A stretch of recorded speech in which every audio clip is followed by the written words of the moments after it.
ICQ Podcast episode 491, The Science of Making Distant Contacts.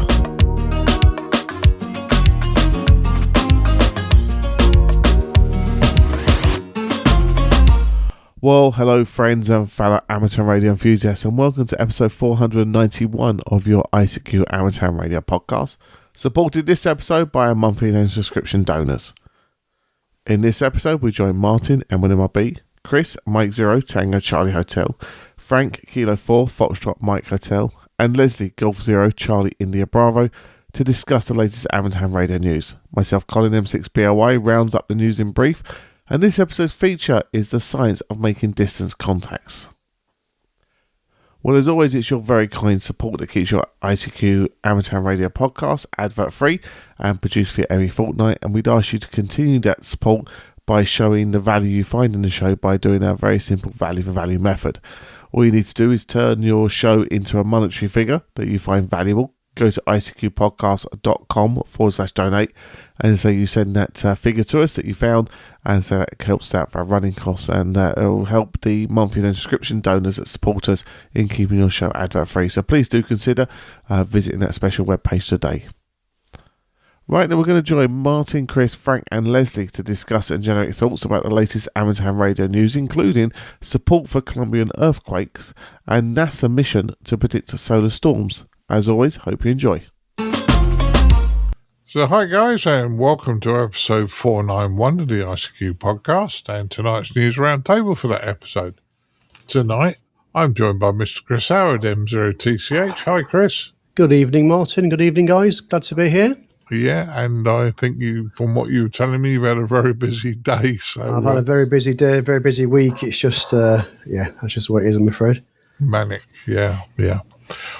Also with us tonight, so as we go across the pond, Mr. Frank Howell, K4FMH, is with us. Hi, Frank. Hey, Martin. Hey, everybody. Good to be here. 491 sounds like a 50-watt version from Yaesu of their popular 891 radio, but that's probably not true. Could very well be, Frank, but we'll start another rumour. And last but not least, tonight, we have Mr. Leslie Butterfields, G0CIB. Hi, Leslie. Good evening, Martin. Good evening, all. A glorious sunny day here. Yeah, no problems. Well, Martin Butler M1MRB is on holiday at the moment, but he'll be back home before the podcast releases. So looking forward to chatting to him when he comes back. And Mr. Bill Barnes, WC3B, did call in, but work is giving him a hard time at the moment and wanted him to do a lot of extra things at the moment. So Bill's had to duck out as well. No problems. We'll still bring you a good show, as we always do. Okay, looking at our first news story, Colombian amateurs help in earthquake response and request clear frequencies. I think this is a nice amateur radio thing. It shows what we do. I'm going to pass it to you first, Chris. What do you think? Yeah, so once again, this is amateur radio coming to the rescue, isn't it? I suppose it's what we do, as part of amateur radio. It's kind of part of the deal, isn't it? If the government, your local regulator gives you a license, it's kind of there for our enjoyment, but it's also there for self-training. But another part of that is to provide a service to the public when it's required. So, in my mind, anyway. So. Yeah, it's a pretty nasty situation that's happened out there. Earthquakes are not great. We're very lucky in our country that we don't have these sorts of things that happen. And yeah, really important that we avoid the frequencies that they're using. We don't want to, get in the way, so to speak, because this could be really life-saving stuff. So they mentioned here in IRU Region 2, 3985, 7060, 7240, 7275, 14300 and 21360 kilohertz. And also on VHF, 146520 megahertz. So, yeah, basically just keep out of the way of those frequencies. Let the guys that need to use those use them, because that could be making a real difference to, in the rescue and recovery attempts of what's going on now in Colombia. Yeah. Well, as I say, amateur radio, and we do that, proves that we are useful to society. Frank, what do you think on this one? I really agree with Chris. It kind of is what we do collectively. Not everyone engages in emergency communications, but it doesn't mean that on a moment's notice you don't. Here in the States, when Hurricane Eileen came through North Carolina, a ham who is now fairly well known, Thomas Witherspoon, who's now over in the United Kingdom on a holiday, I will say, using his UK call sign. But Thomas was almost a one-person show, he and his daughters, in an emergency scenario. And he would not say he's, an MCOM operator, but when you need to rise to the occasion, you do. And so this is just a really good story. In preparation, following up Chris's declaration of what the Region 2 frequencies were, I got on a web SDR. There's not one that I could find that is in Colombia, but there are several in Brazil. And I was trying to monitor the 20 megahertz one particularly. They didn't hear much traffic or anything, but a lot of times when you declare emergency frequencies, there's not a constant line of chatter, but they're open when they need to be. And so good on the Colombian hams for banding together and rising to this occasion, and certainly hope and pray that the response will be a good one as much as it can be. Oh, yeah. I think you're right on that. It proves we can. Leslie, what's your thoughts on this one? Well, first of all, I read the story, and the story was quite grim about the death toll exceeding 200 people, with many more still missing. No radio amateur wants to get involved in things like this, but when things happen, good people step forward. Now, there was a phrase by the IAR Region 2 Emergency Coordinator, CO2JC, and he said that this makes us proud to be amateur radio operators. I would actually fully concur with that. And if those operators were here now, I would buy them a drink and shake their hand. So good on you. Over to you, Martin. Yeah, well, as I say, amateur radio coming to the forefront, helping in an emergency. Yeah. Another thing I will say from all of us is our condolences go out to all the families who've lost somebody, and absolutely, totally. We can't say more than that, but it's a major loss to people in the area. So don't say. I'm going to move on for I choke. Okay, next news story. A 10-year-old receives ham license and more. And I'm quite pleased about this because there are youngsters in the hobby. We spoke to Jack, who was 12 a couple of episodes back, and how well he's done. I actually came across a young lady who I couldn't tell you how old she is, but at the time she was 10 when she passed the first training course I ever taught, which has got to be, well, the podcast is over 18 years old, and I taught it before we were doing the podcast. So she's still very active and happy in the hobby. Anyway, Frank, what's your thoughts on this one? It's a really good feel-good story here because we've had, I don't know, off the top of my head, I think there have been some hams who were younger than 10. But the bottom line is a 10-year-old who gets his class under him and gets his first call sign is getting off to just a fantastic start. And Reynaldo Miguel in the Maricopa near Phoenix Amateur Radio Association got a almost new Yaesu FT857D, which is HF, VHF, and UHF. He got a shack in a box and an LDG tuner and a power supply. And so that was donated by someone who wished to remain anonymous to the club, and that be giving to a deserving young person. All that is wonderful. He got some other things that I'll let the other presenters. But here's something I want to focus on. He is a member of the Pinal County 4-H Amateur Radio Club, and particularly those who are not in the U.S. might ask, what is 4-H? Well, 4-H, the 4 H's are head, heart, hands, and health. And we have many land grant colleges in the U.S. that came from an act in 1862 and another one in 1890. And every state has these. And you might think, oh, that's an ag school, like is the University of Connecticut, very highbrow school. They're an ag school too. They're a land grant school.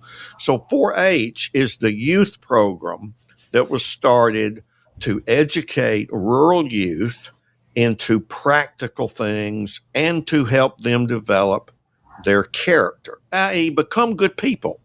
And if you look at the amateur radio code of conduct, it's very simpatico with what the 4-H program teaches.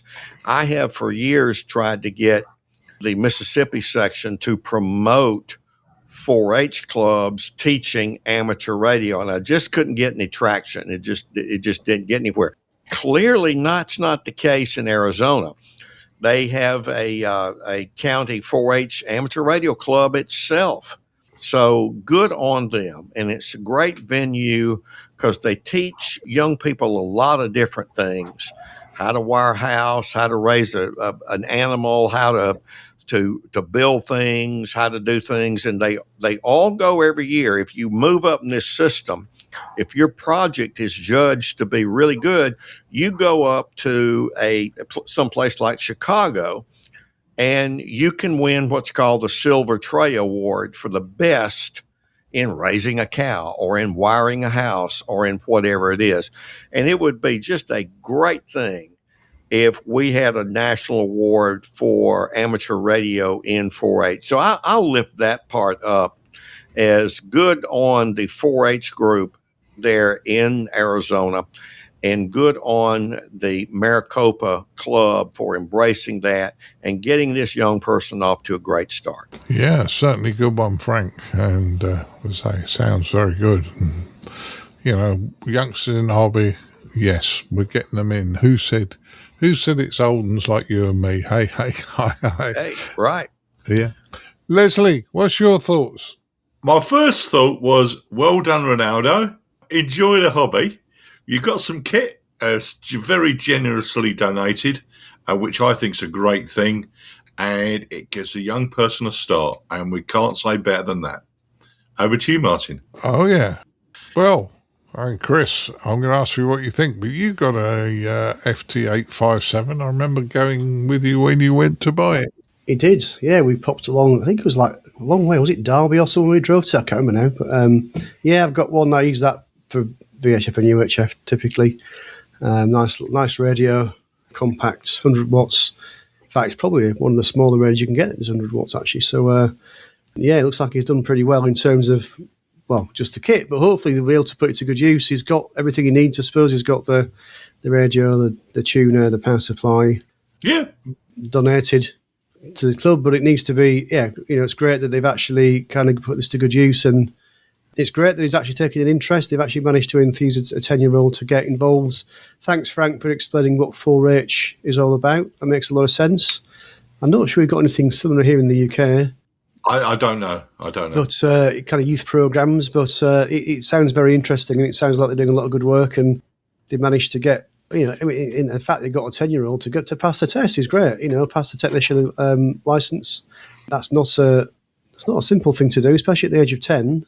So, well done to him for doing that, and I'm glad that he's managed to get some equipment, and hopefully he will now enter a lifelong hobby of amateur radio and perhaps progress through the other licenses. And you never know, he might be in a few years' time joining us on the podcast, or he could be doing all kinds of things. But it's great that he's starting off.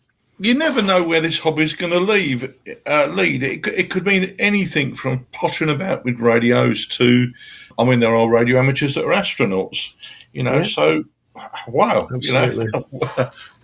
Wow. They've got a lot of opportunity there, absolutely, yeah. Yeah, certainly have. And as you say, you don't know where it'll lead. We have a gentleman that's turned up at our club a couple of times, and I believe he's in his 90s, and just starting to get interested in electronics and radio.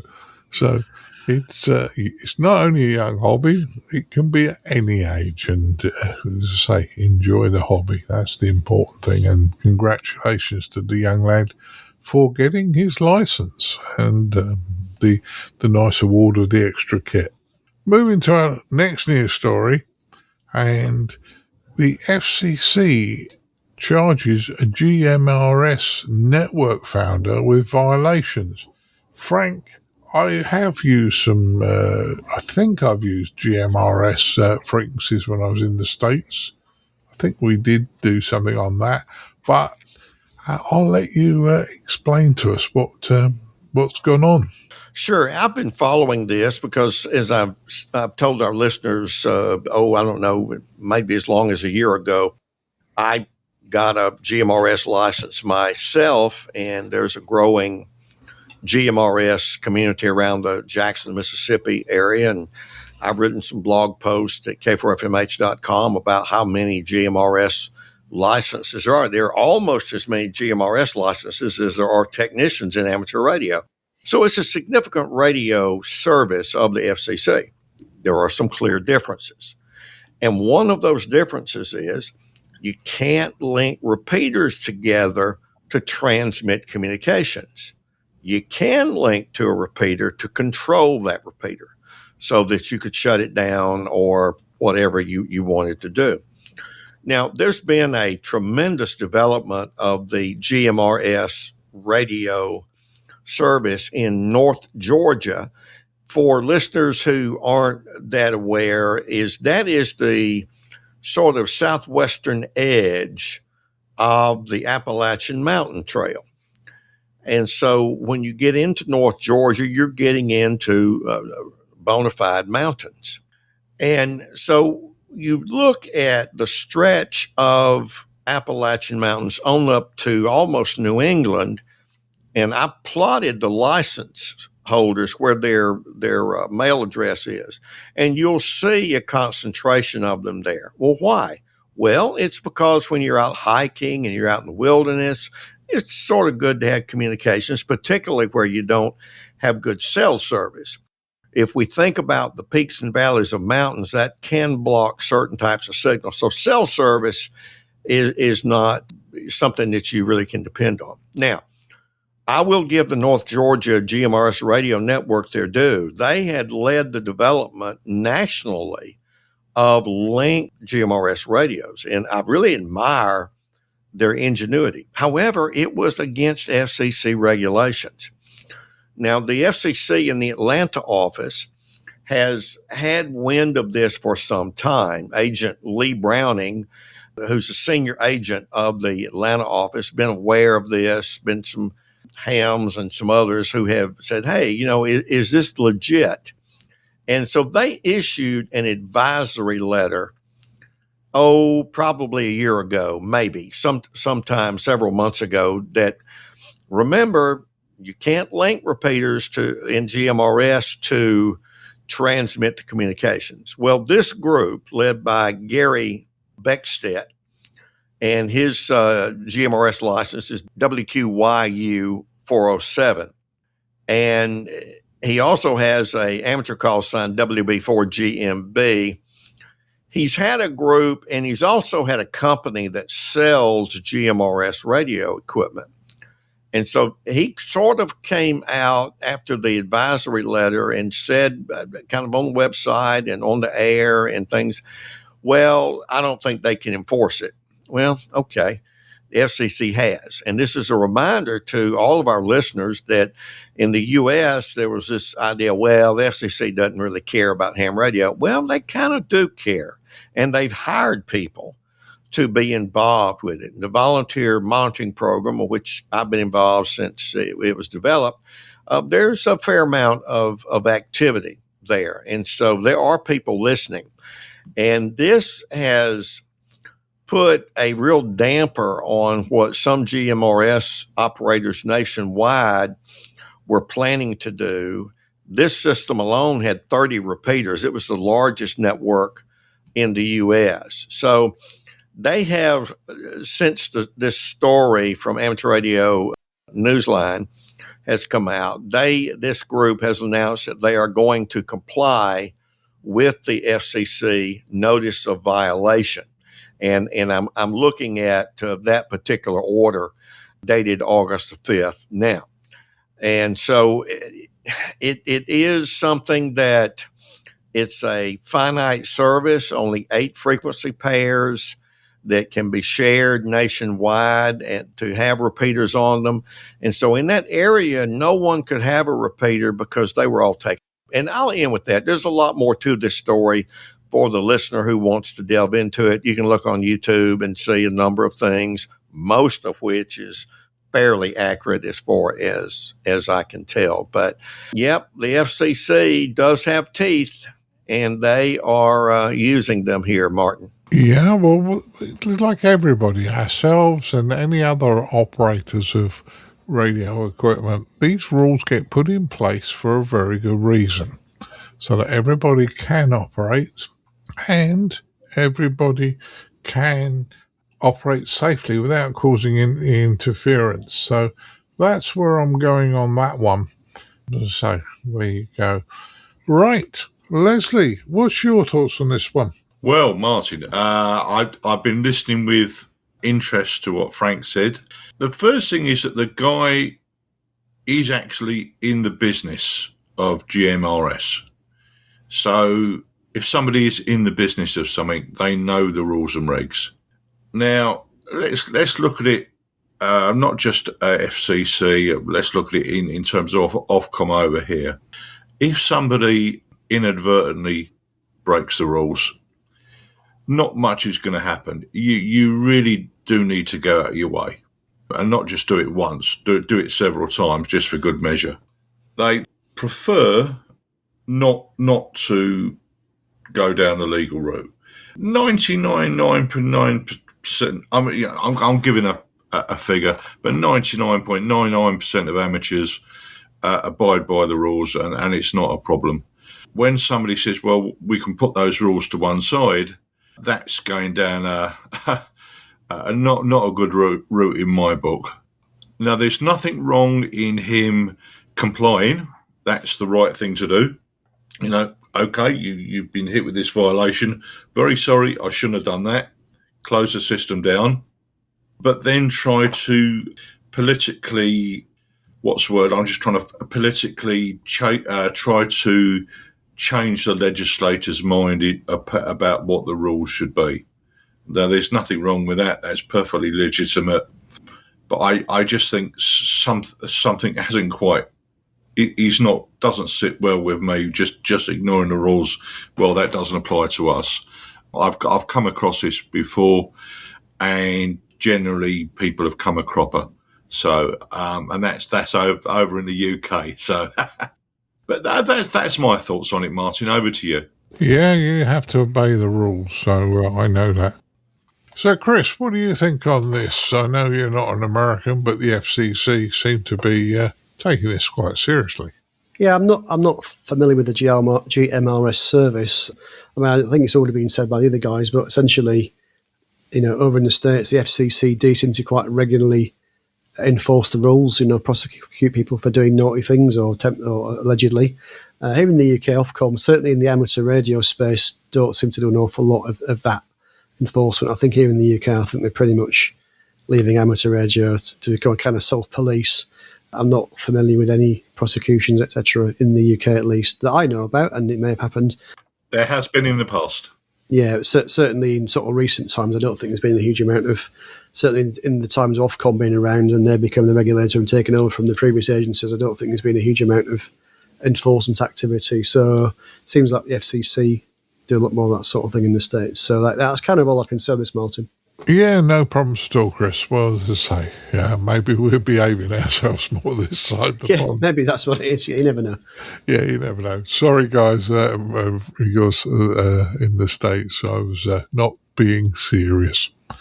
Right, let's move to our next news story. And it's a shame Bill's not around because he lives in Pennsylvania. And Pennsylvania hams add strength to Red Cross efforts. So I think, once again, I'm going to go to you, Frank, because most of these are US stories. And in fairness, I don't think the Red Cross in the UK would know what amateur radio is. But I know that in your country, often amateurs are quite aligned with the Red Cross, aren't they? Well, of course, it varies by club and by area, but yes, in general, the resounding yes. In fact, the ARL has a memorandum of understanding with the National Red Cross. The Jackson Club, which I'm a member of, we meet at the local Red Cross location here. And so we work with the Red Cross as needed. Some clubs will pick a served agency to use the ARRL's nomenclature, and it might not be the Red Cross, but would be something else. But the Aries groups in general do work with them. In Pennsylvania, we've talked a bit about the FIFA World Cup previously. We had some feature stuff. I believe Colin particularly and others had something to do with here on the podcast. So when it was in Philadelphia, which is that southeastern part of Pennsylvania, amateur radio operators worked with the Red Cross, because whenever you have something like that, you're going to have people who get injured, who have a medical problem, and other kinds of things. But the assistance with communications and helping logistics get where they need to be is certainly always a good thing. It looks like this group of Pennsylvania hams certainly followed through with that. Yeah, certainly sounds like it, Frank. Certainly sounds like it. Chris, what do you think about the Red Cross and amateur radio? Well, interestingly, here in the UK, British Red Cross used to have a building right round the corner from where we meet on a Monday night, Martin. If you remember, I think it's gone now. I think it's been knocked down and turned to a block of flats. But there used to be a Red Cross building very close by, and they had all kinds of aerials on the roof, because where we meet is quite a high up location. It's quite high above sea level and quite good for radio. It's kind of really good for us certainly for doing VHF. I remember I'm going to go off on a tangent now, doing my foundation course and making contacts across all of London on 5 watts on a Yaesu FT817. I was amazed that we could do that on such a small radio, but of course now I know it's because we're in such a great location, because we're nice and high up. But anyway, the Red Cross had a building. So I believe Red Cross do have, certainly in the UK, their own people that understand radio and have their own repeaters and have their own, I remember there was an event I saw on the South Down years ago, and the Red Cross, there was an event happening the weekend, and I was there the day before. It was some sort of a race event, I think it was, and they were there putting up well, I presume it was a repeater. They had their own vehicle with big aerials on the roof. So I think they probably don't use amateur radio. They probably have their own people that have that sort of knowledge and expertise.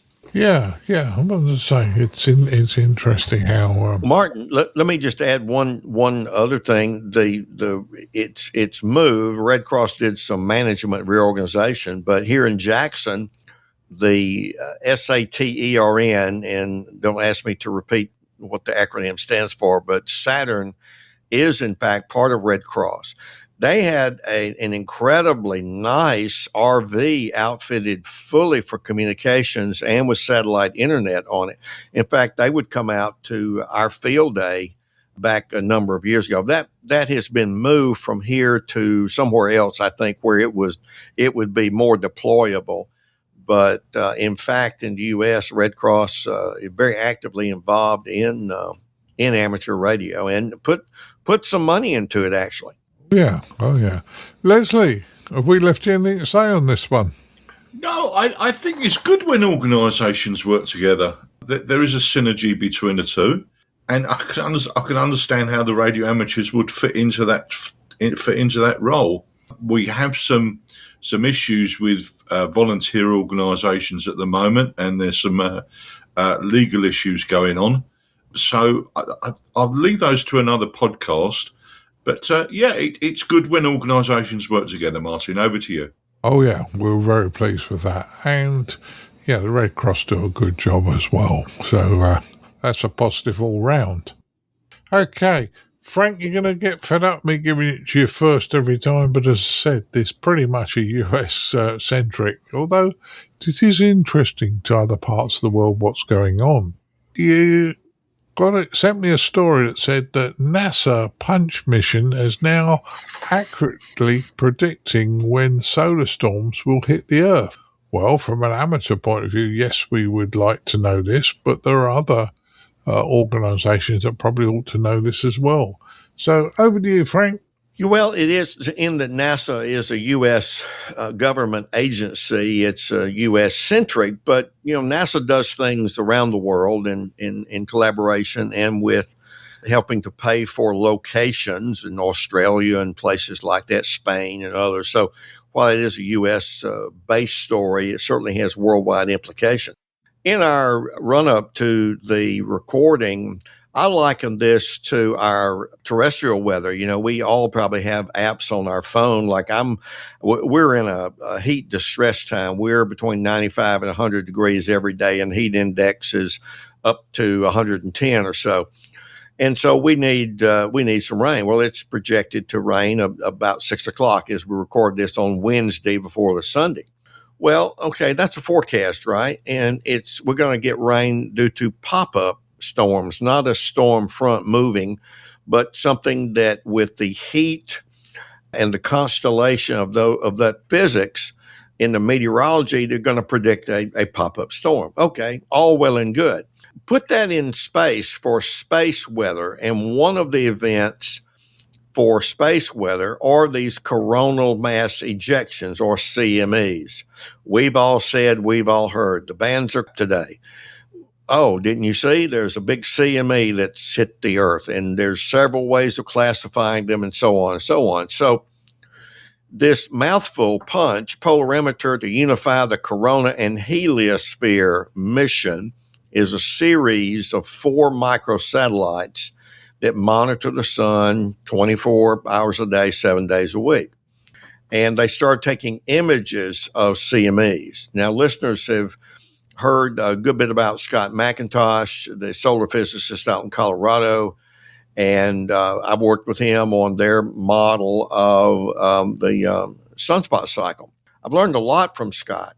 And one of the things that I've learned is that they have to make everything they can from imagery and other sensor data about the sun, because as a joke, I like to say nobody's going to go out there and put their head inside the sun to see what's really going on, right? Well, they've got a Parker probe that will go into the sun. It'll be almost the first time that, we've got very, very close data. Well, these images and taking a look at the size of these images and the shape of these images, when you begin to build models that will forecast something, you have to go about building them in certain organized and structured ways. And so that's what they've done. And they've got a model that they claim is now accurate to within a half hour based on their initial model. So you're getting ready for the big sideband contest this past weekend, and suddenly you get some information that you've got a half hour before a CME is going to hit. Well, you just might change which bands you're going to operate on and things like that. So it will come to pass for us in amateur radio that this kind of solar weather forecast will be very, very useful. But I can say this from previous personal experience and from listening to Scott McIntosh, whose company now consults with the government on these things.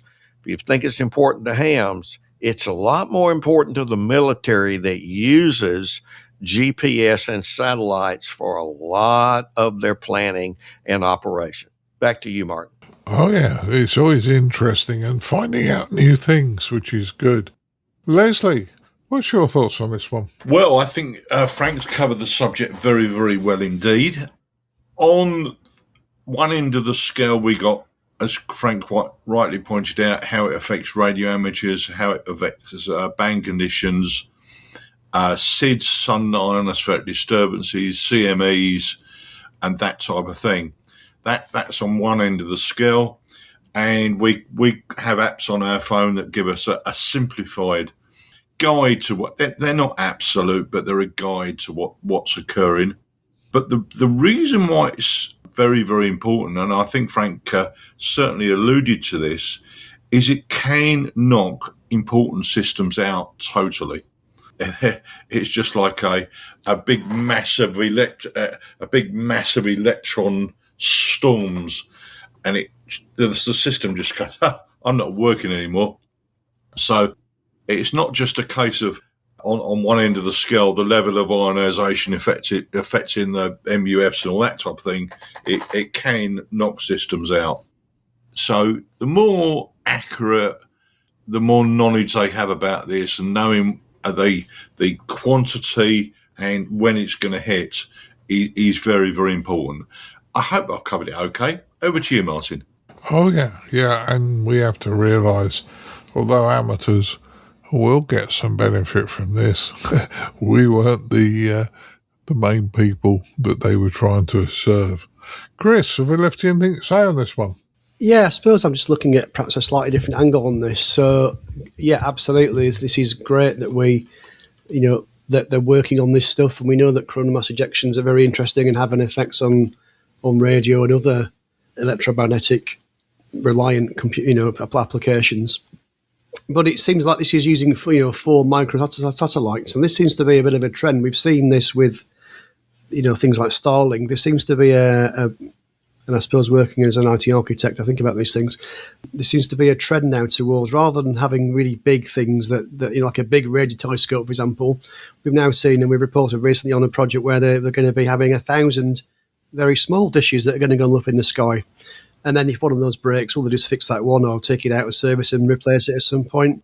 Starlink, where we've got thousands of satellites in the sky, all working together, but all small, repeatable units that are up there, all working together, providing that service. So it's this kind of scaling out thing. And this is a similar one. You've got 4 of these things up in the sky that are monitoring the sun.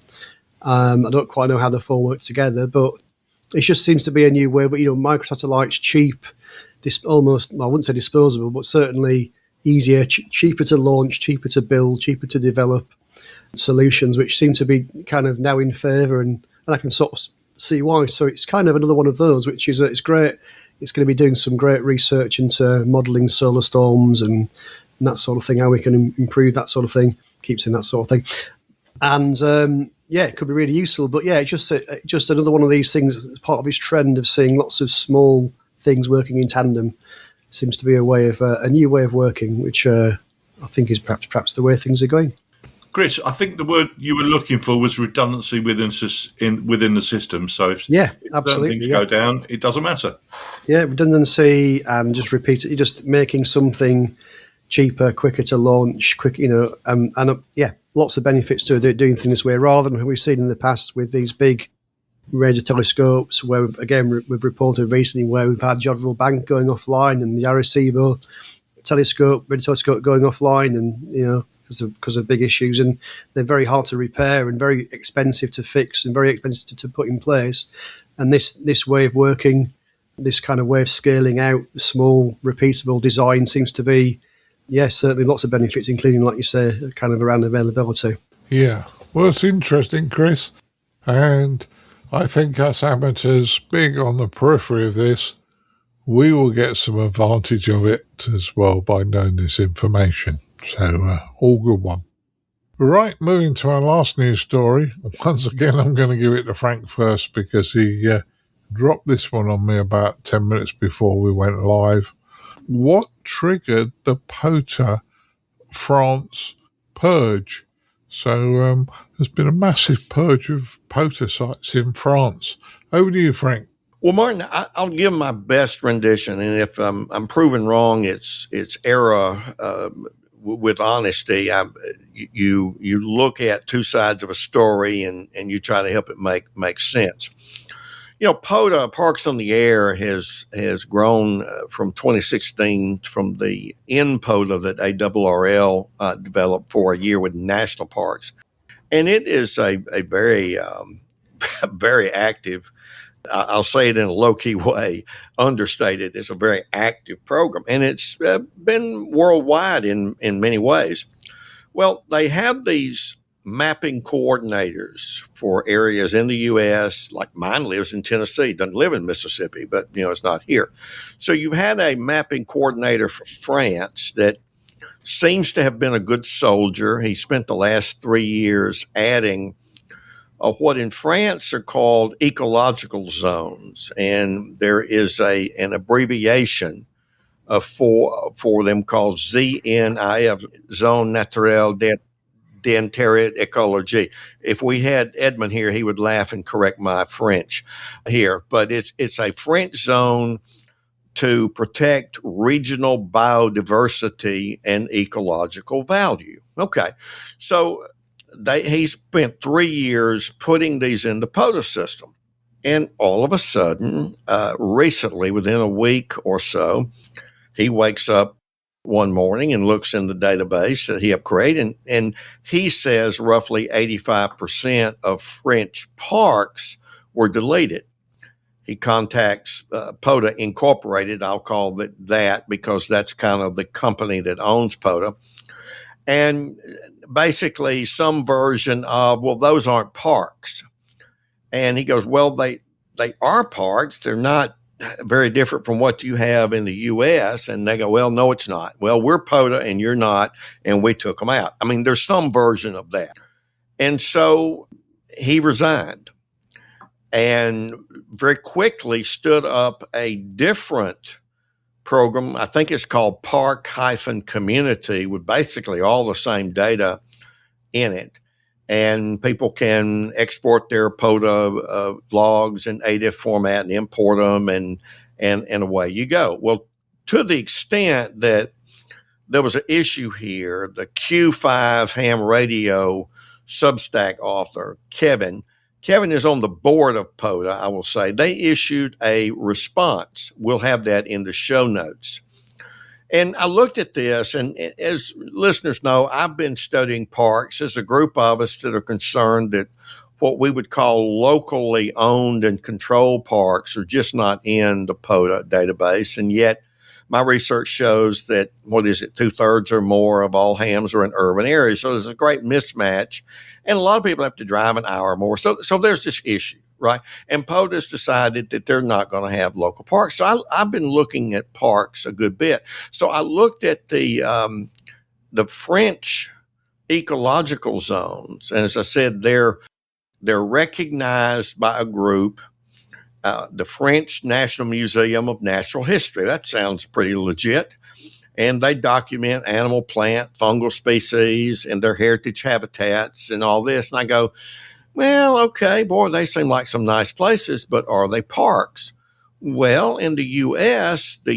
Wildlife Management Area, they have a program here in the U.S., and their mission, as I'm reading it, is to protect, restore, and manage land and water habitats to sustain healthy populations of fish, wildlife, and plant resources. Okay, the French are doing this because of animal, plant, and fungal species and their heritage habitats. Well, I studied French for 4 years and ran the language lab and translated a book on suicide, of all things, from French to English. But I won't claim to be a French scholar, nor can I actually speak French anymore conversationally. But it sure sounds like a similar type of program.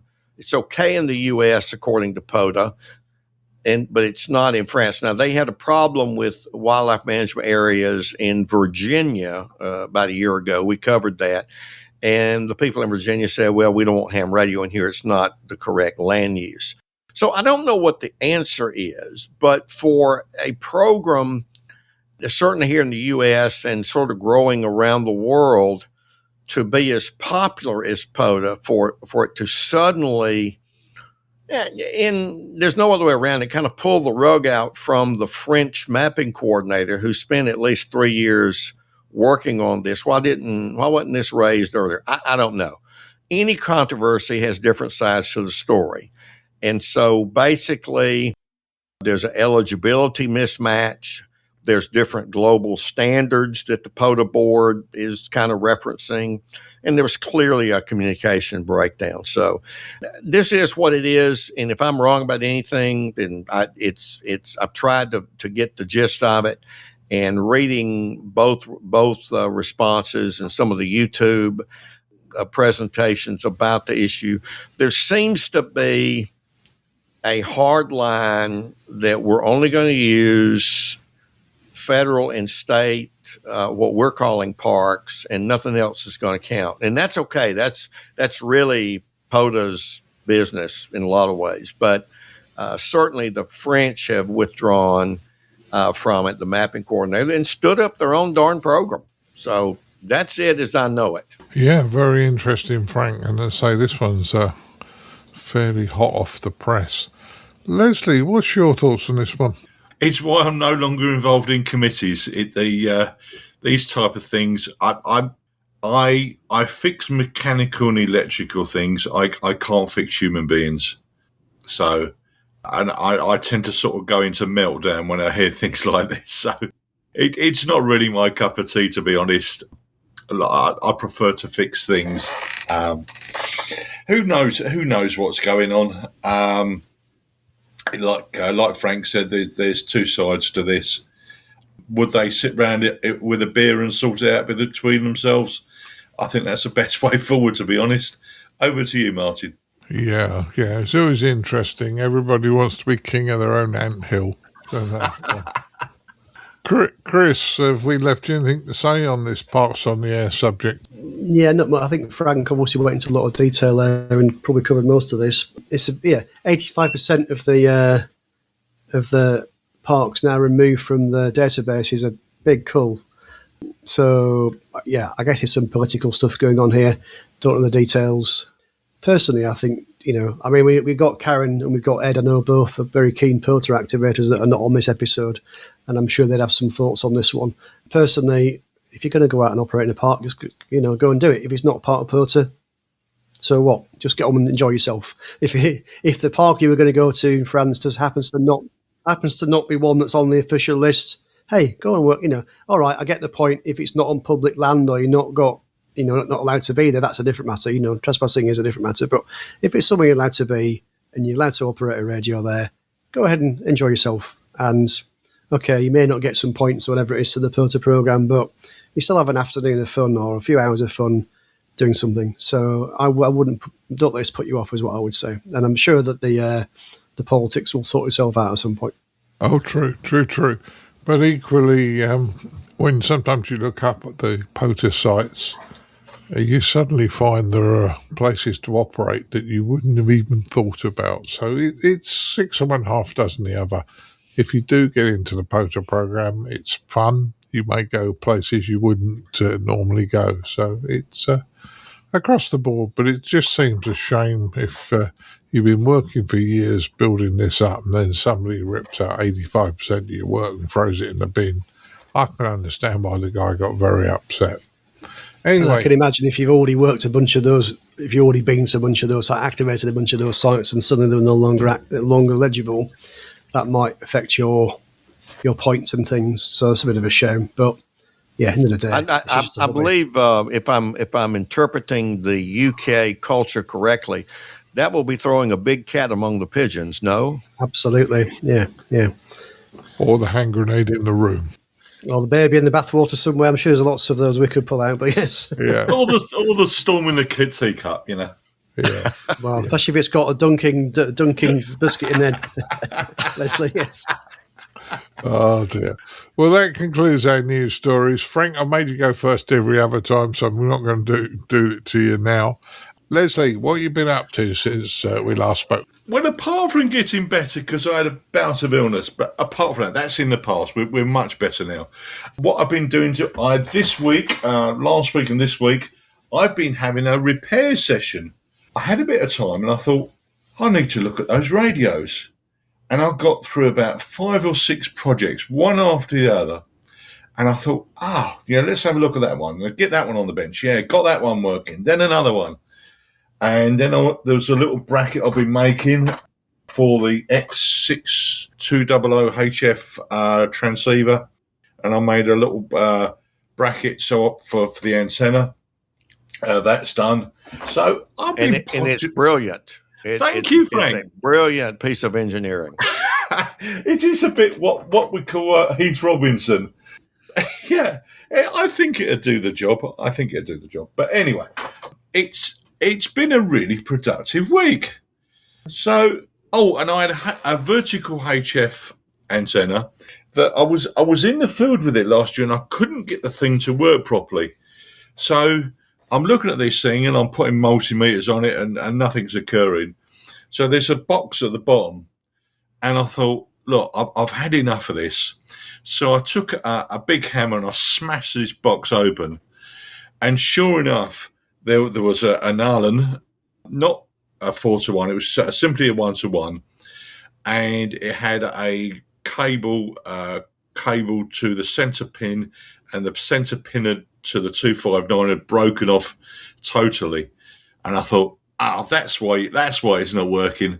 So that's the last project I've got to do, but it's been a very productive week and so. So that's what I've been doing, Martin. Yeah. Well, I enjoy fixing things as well. I've got at least 3 radios that I've got in various states of repair that need doing. So I understand where you come from. Get on and do them. Yeah, they're going to stay in the box unless you do something about it. So, oh yeah.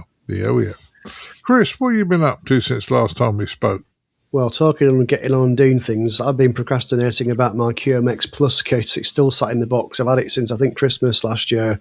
I really need to get on with that. It's just having the time to sit down and be able to do it. I need a good amount of time to be able to put aside to do that. And at the moment, that's my problem, is I don't have a huge amount of time. But I will endeavour to do that fairly soon, or at least start it off.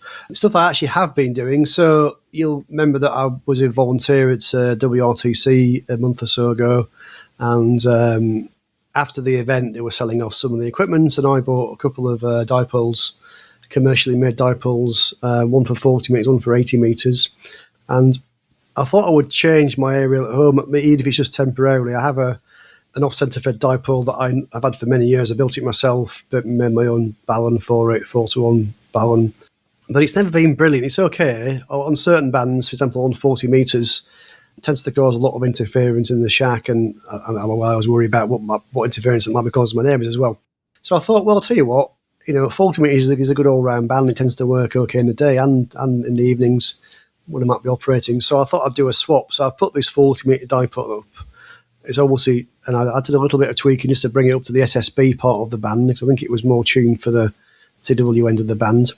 And I've got to say, it's absolutely fantastic, being able to make some great contacts on, obviously it's not very good on the other bands, but on 40 metres, which has been pretty active the last few weeks, works very, very well. So yeah, that's been really good. And a lot quieter, no interference at all back into the shack. Much better SWR, so I'm guessing I'm radiating and receiving better. So yeah, great bit of kit. So I've got to figure out how long I leave that up for, whether I put the aerial back. I guess I can do either and swap them around maybe. I haven't tried the 80 metre one yet. I'm not sure if I've actually got space for it. I didn't even really check that. But I'll do that once I've had a bit more fun with the 40 metre one maybe. Other stuff, Martin, you and I, I'm sure you'll talk about this as well, we went down on a club visit. We arranged as part of our club to go to the Amberley Museum, which is on the south coast. It's near to Arundel on the south coast in Sussex, here in the West Sussex here in the UK. And never been before. Martin, I know you've been a few times, and I know Edmund is as a volunteer there, so he's often there. And they're having the weekend. They were having their communications day, so they had a few special things there just for the day. They had an ex-BBC outside broadcast unit, which was actually used for the 1966 World Cup. So it was one of the really old original outside broadcast. Some of the guys there have restored it back to its original condition. Very interesting bit of kit, and in great condition. Looks like it's been fully restored to how it would have looked when it was new, I'd imagine. So that was very interesting. They have a permanent radio exhibition there with an amateur radio shack in it. I don't think anybody was actually operating it while I was there, but they had lots of other radio kit, which is always great, very interesting to look at. They had lots of other things that were there. They had a whole building talking about other things to do with electricity. So they had a big Tesla coil with a guy doing demonstrations of these huge sparks behind a Faraday cage for safety. I think there was something like 500,000 volts or something, which was interesting and very great for the kids to see. I think it's quite a good interactive thing for the kids to get involved with, because there's lots of families go there as well. They had lots of their things there from BT, which is the British telecommunications, or used to be part of the post office, so they do all the telephones and communications. They had a bunch of people there that collect those vehicles and were showing them off. we had some demonstrations around some things. Martin, I'll let you talk about some of the demonstrations on that. I won't steal your thunder on that one, but there was a couple of demonstrations, some guys that obviously used to work there that were demonstrating some of the techniques they used to use and probably still do use to this day, some of the stuff. So that was all very interesting. They've got all kinds of stuff. They've got a railway there. You can get on a little ride around on the railway. They've got little buses. So yeah, it's a great place to go visit. We might go back. I don't think we saw everything that was there in the day we were there. I think there were a few areas we didn't quite get around to. So great visits. I think everyone that went enjoyed it. And one of the reasons we chose to go there is that if you're not a member of the RSGB, you can get a voucher. You have to apply for it as a member, and you've got to tell them what day you want to go. You can get a voucher to get a half price entry. So another benefit to going there. So that was great. Things coming up. We've got a club talk tomorrow from Chris from ICOM. So that'll be interesting to see what he's got to say about what ICOM are up to at the moment. And then the next month club talk is me talking about microcontrollers, in particular the Raspberry Pi Pico. So I need to start getting on doing my presentation ready for that for next month's event. So Martin, that's everything from me. Thanks.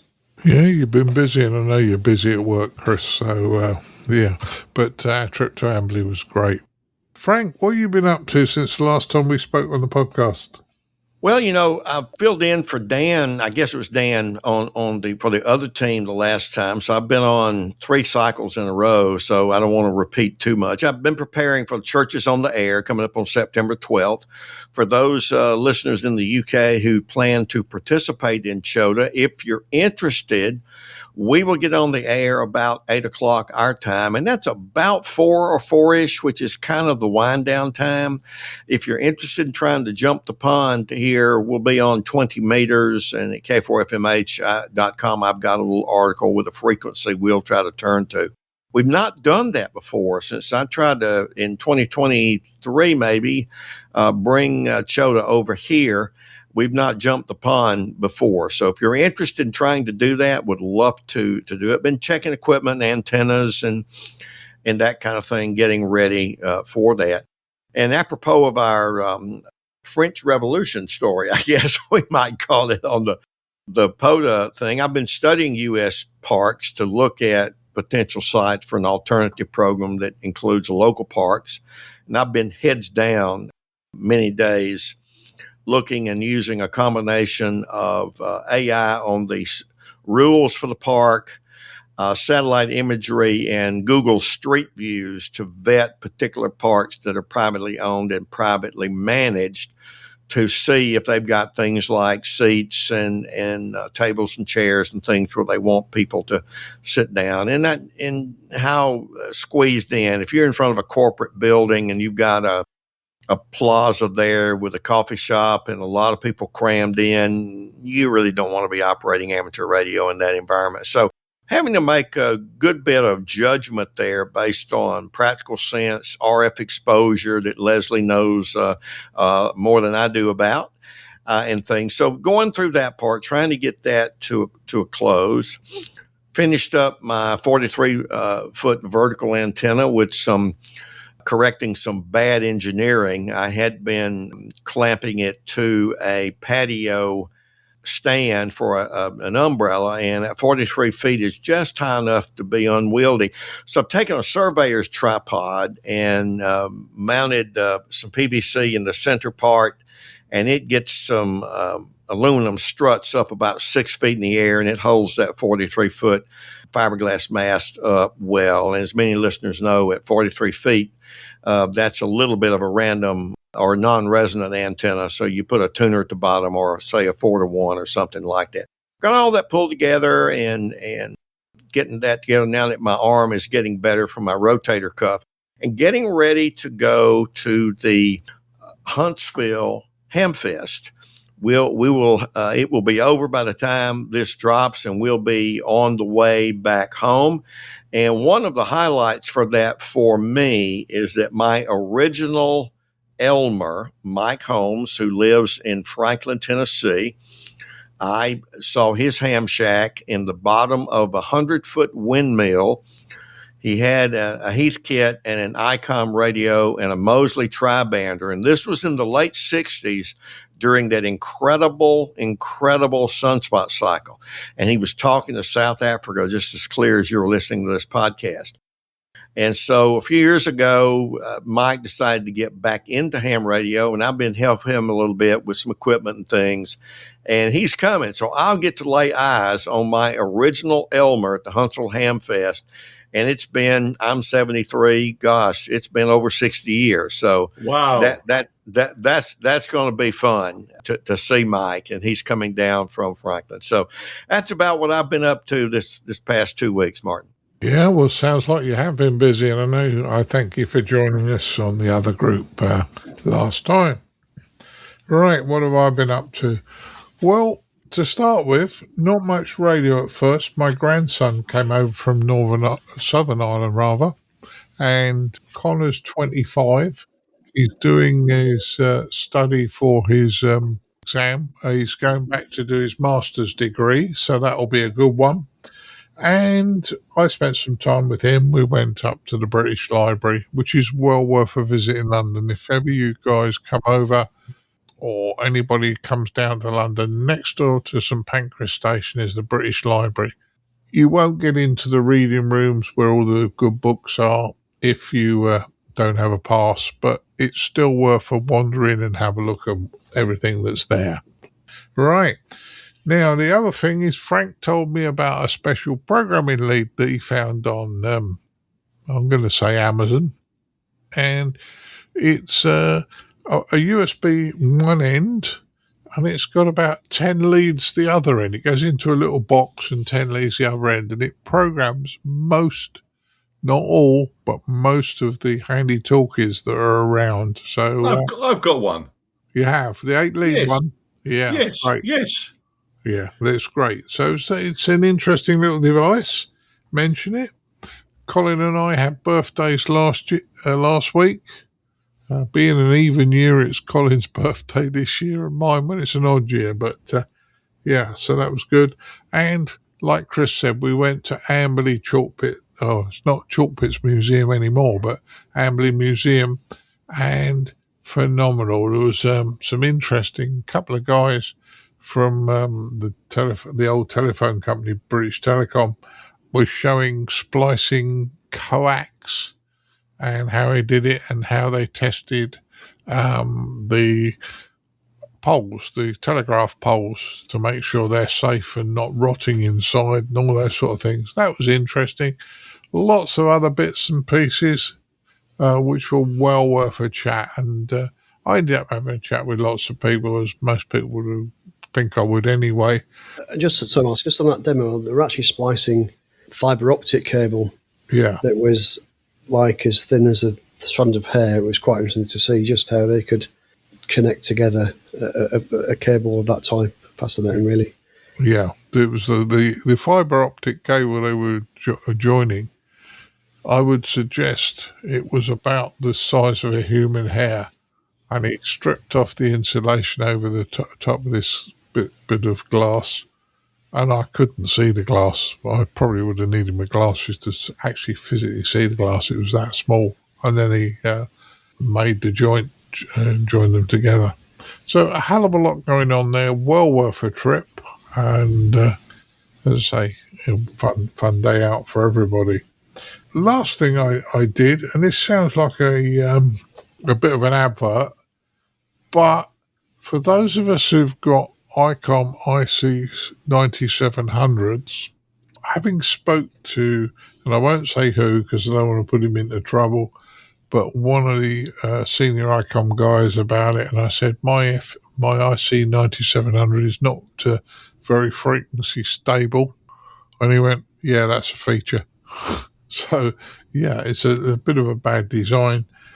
There is a modification you can do with a couple of mods on the internet you can do for almost nothing, but then they don't do very much.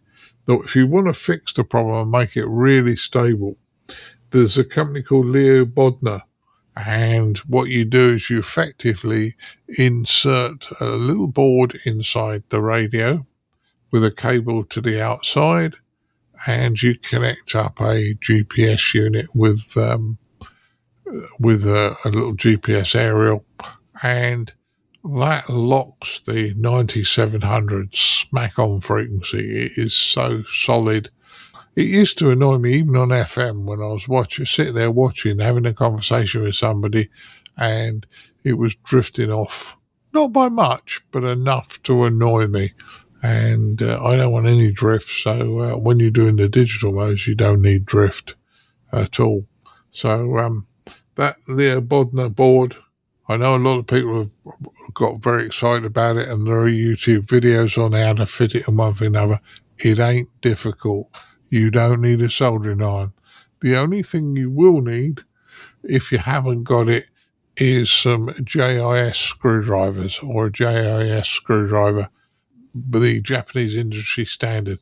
And the only reason you need that is so you don't damage the heads of the screws you're going to take out of the Icon rig. But apart from that, it now works absolutely brilliantly, and I'm really happy with that mod. So that's what I've been up to. As I say, let's thank the guys for turning up. Not so many of us today, but as I say, great to have you. So I'd like to thank Mr. Chris Howard, M0TCH. Thank you, Martin. And hopefully another interesting episode. Yeah, no problems at all. I'd also like to thank Mr. Frank Howell, K4FMH, from over the pond. Glad to be here, Martin, and thanks for the invite. Yeah, great, mate. And last but not least, Leslie was here. Sorry, you're not an M, are you? G0CIB. Thanks for having me on, Martin. It's been a blast. Yeah, great, Leslie, as always. Right, 73, guys, and we'll move to the next part of the podcast. 73s. Cheerio. 73. Martin? Yeah. Now, you really are 73, aren't you? I am. So, like we said before we started, the boys didn't know we were going to do this. What Frank and I were saying is, when people say 73s to us, are they confirming our age or being nice? Well, Martin, I'm going to have to say you're 73 and I'm 73.1. All right. Yeah. Okay. You're the senior, Frank. I admit it. Keep your amateur ham radio podcast advert free by donating less than a length of coax. Visit www.icqpodcast.com/donate now. For all the news, links and information, visit www.icqpodcast.com. And now it's time to have a look at the news in brief with me, Colin M6BOY. We start with news here of an event that could be of great help for you if, as I say, you're looking for something to entertain the kids in the UK bank holiday. The RSGB at the National Radio Centre at Bletchley Park is hosting its popular Build Your Own Radio workshop. There are morning and afternoon sessions held on Thursday the 27th of August, and it's designed to be a project for 12 to 18-year-olds to give them the opportunity to learn more about amateur radio and electronics. The workshops, which are fully funded by the Radio Communication Foundation, allow participants to build their own VHF FM broadcast receiver, which they can take home for the small figure of £11 to attend the workshop. So we'll put a link for you on this on the ICQ podcast webpage, and you can take, your young ones along to build their own radio at Bletchley Park. National Coding Week comes in September. It's the week of the 14th to the 20th of September, and it's a great opportunity for us hams of all ages to build in confidence in digital skills and explore the world of programming. This year, the RSGB's outreach team has released 3 coding activities, especially designed for the National Coding Week. They're available on the RSGB's website, which I'll put a link up for you on our website so you can get across to it for you.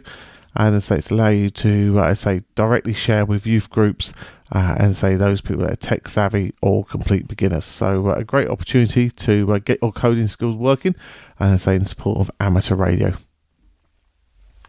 It's amazing to believe it's been 25 years since the 9/11 attack on the United States, and the Alabama Contest Group for its 6th year now will be making the special event call sign K4 Alpha on the air, to remember the 9/11 event. So it really is all about, people who fell, the heroes that brought down the plane in Pennsylvania, and obviously the emergency services that responded to the attack, and really highlighting their work, etc. The event will take place between the 9th and the 13th of September, And say the great thing about this fact is not only can you express your stories, memories, etc. of that day, but you can also be rewarded with a special QSL card as well. So I say certainly one to get involved in for now. They're also on the lookout as well for operators as well for that event. So we'll put all the details on the ICQ Podcast webpage for you, and you can get in touch with the group if you can help out. Right, now we're going to head over to our features episode, and this episode's feature is the science of making distant contacts. As always, hope you enjoy.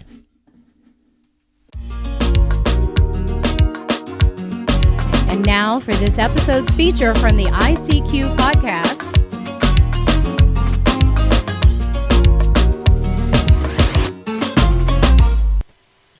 The science of making distant contacts. Hi all.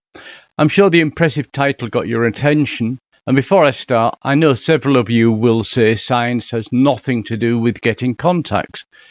What I want to do in this feature is to express some of my opinions based on my experiences and maybe give you all something to think about. My premise is that even a low-powered signal with a compromised antenna can reach around the world on the HF amateur bands and enable a contact to be made. The common term low-powered is often taken to mean the QRP level of 5 watts of RF, but my last statement is true even at sub 1 watt power levels when using weak signal modes such as CW. When you give a voice signal report, it is made up of 2 parts, readability and strength. The second part is irrelevant if the first part isn't good enough for the signal to be understood. So there is no advantage in receiving a signal report that you are 5 and 9 compared to one saying you are 5 and 3. The 5 means fully readable, and that is what matters. The second figure defines much more about how much power is being wasted rather than improving the signal quality. So, why do hams run higher power? 100 watts or even kilowatt? If we remove the brute force and ignorance parts of the hobby where, in competition, whether in a contest or fighting for a contact from a rare, far-off place through a pile-up, stations run high power partially to obstruct others trying to make the contact, totally against license rules in some countries, by the way. So, for our example, let's switch to a somewhat more scientific situation, perhaps a scheduled contact between distant friends on a clear frequency. How much power is needed then? I'm sure you're all expecting me to say low power, and I am simply preaching QRP. Well, not exactly. Presuming the test is planned on the correct band at the time when the propagation is at least average, in our example, a 5 watt signal will always get from Europe to Australia or China or Canada or wherever our test is taking place. But if the remote end of the contact is affected by local or semi-local electrical noise of, let's say, an S6 level, even when that received noise level can be reduced through filtering and other methods down to S4, signals of less than S4 are not going to be heard. So our QRP signal of 5 watts of SSB modulation on 20 meters, travelling, let's say, from Europe by a long path over the Americas and on down into Australia, after all the bounces en route, may only be arriving with an S3 signal strength, and then won't be heard while it is below the noise level at the remote station. In this example, our 5 watt signal needs to increase by 1 S point to come out of the noise when received at the remote end. Hence an amplification of 6 dB, or doubled and doubled again. This equates to 20 watts output being needed from our station to be heard at the example receiving station in Australia. The sending station is hence increasing its power to assist with the receiving deficiency due to local noise at the remote station's end. So, in this example, because of radio interference, we do have a reason to run more power to make the contact. Rather than using a linear amplifier, that 6 dB increase may of course be obtained by using a directional antenna with 6 dB of gain at the sending end, which will also help the sending station's ability to receive signals. The effectiveness difference between remote DX stations in a similar location often depends on their local noise flow. A better DX station is one that can receive weaker signals, not one that can run more power. A station which is more accessible for us to contact will be in a quieter location, may use a quieter receive antenna such as a loop of some form, and have better noise reduction electronics in their transceiver. These receive deficiencies are totally dependent upon location. That local or semi-local noise can also increase at any time, so no matter how much was invested in the station when it was set up, there may come a time when it will not be as good as before. For example, when a neighbour installs solar panels. While wealthy hams may be willing to move house to quieter locations, or at least locate their station away from metro noise and operate it remotely, there is a simpler, far cheaper option that many are taking up, and that is to take a low-powered portable station to a quiet location and, as the saying goes, work the world. The advantage of operating portable cannot be overstated. Working with an S0 to 1 noise floor means that you hear stations that you would never ever hear from home. Of course, some of these advantages can also be found when operating from a parked car or in a caravan or remote cabin, but unfortunately modern vehicles and even holiday shacks also come with modern noise-making electronics these days. Backpack Portable will deliver the full away-from-noise experience, but it also brings some restrictions. You are carrying your radio station on your back, so the quite heavy radios we use at home will soon become a burden when carried this way. And how do you power the radio? Even with modern, lighter lithium batteries, taking enough capacity to run a larger radio becomes additional weight to carry. Then what about antennas? You are not going to be able to take your tower and 3-element HF beam, so you are restricted to antennas that can pack up light and small. Despite all of these reductions in what is practical to carry, my experience is that getting out portable on the correct band at the right time of day in OK or better propagation enables contacts to be made that would never be possible from my home station. And I live in a country village, not a big city. If you are unable to operate portable but want to improve your home station, an amplifier is not the best investment. Rather, you should be looking at the tools which can reduce the base level noise that you have on the HF bands, such as a quieter receive antenna, such as a loop on the ground, and a transceiver which has better noise reduction and filtering electronics than your current radio. Then, with those improvements, you will start hearing stations that you could not hear before, and of course, if you can't hear them, you can't work them. The point I wanted to make here is that increasing power out is not going to guarantee you that you will work more DX. Yes, increasing power will increase your signal radiation level, and for a distant station that is fighting electrical noise will help him or her, but remember, you are addressing that station's problems, not your own. Increasing power does not make your signal go further, it only increases the strength when it gets to the other end. And as I said earlier, as long as the receiving station gives you readability 5, the rest doesn't matter. I hope this has given you some things to think about. This has been Ed, DD5LP for the ICQ podcast. Well, everybody, I really hope you enjoyed our features episode here by our colleague Ed Durant, DD5 Lima Papa, on the science of making distance contacts. And as always, Dad, always great to get, as I say, some great input on those distant contacts, because they're always some of the ones that are a great buzz for people to make, particularly those newer to the hobby, as they start to explore more ways of making contacts rather than maybe a handy talkie. Yeah, certainly. And we always try and bring knowledge to people. So I think that's a good thing. The whole group are about sharing. So good one. Yeah, so no, thanks a lot to Ed. And I say we'd appreciate any feedback you have on, the feature. And you can do contents by the usual ways via the website, ICQPodcast.com, or via the social media channels. We'll do our best to pick them up from there. Now, talking about feedback, we got some feedbacks here from some of our recent news stories. David left a message on the ICQ Podcast webpage, and he talks about the FCC clearing orbital mirror satellites despite worldwide objections. And he asked the question, what does granting a frequency have to do with allowing a satellite? So griping to the FCC is ridiculous. Going to send the sun to a solar array on Earth? I think not. 500, 600 kilometers up, it will only be within a view of a ground station for less than 20 minutes, maybe twice a day. So without thousands of them, it does next to nothing. So interesting theory there from David Ed in relation to that news story. And as I say, it's an interesting thought. Whilst mentioning about this, Dad, what's the name of that website you showed me with all the satellite trackers on? If maybe you might remember that, because that might be worthwhile listeners having a look as well at all those satellites that are available for them to see. I truthfully can't remember at this moment, Colin.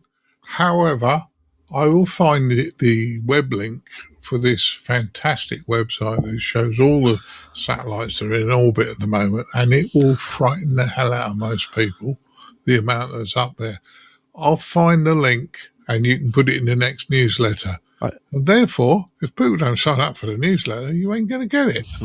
There you go. It's a fantastic one, and I show it a lot of people as well in the IT world, just to show them how this stuff really works and things on those lines, and it is absolutely amazing.